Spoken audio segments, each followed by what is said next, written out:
नमस्कार.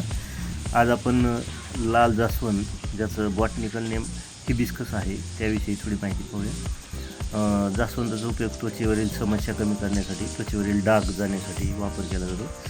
केस मजबूती करता, म्हणजे केस लांब व दाट बनतात, त्यासाठी जास्वंदाचं तेल करावं लागेल. तर तसा मी एक व्हिडिओ जास्वंदाचं तेल कसं बनवतात या अगोदर मी यूट्यूबवर टाकलेला आहे. पचन आणि रक्तदाब नियंत्रित ठेवण्यासाठी सुद्धा हे मदत करतं. वजन कमी करण्यासाठी सुद्धा फायदेशीर आहे. ज्या लोकांना मधुमेह, शुगर आहे, यांच्यासाठी सुद्धा हे नियंत्रित ठेवण्यासाठी काम करतं. सर्दी, कफ यावर गुणकारी असा जास्वंदाचा चहा असतो. त्याचबरोबर तोंडातला अळसर, घसा, दुखी यावर ही औषधी आहे. याची फुलं सरबत, जाम बनवण्यासाठी सुद्धा वापरतात. धार्मिक विधीमध्ये पूजेसाठी फुले वापरतात. असं हे बहुउपयोगी फुलझाड आपल्याकडं असणं गरजेचं आहे. आणि याचे बहुउपयोगी असलेले हे झाड, याचे फायदेही आपण जाणून घेतले पाहिजेत. नमस्कार.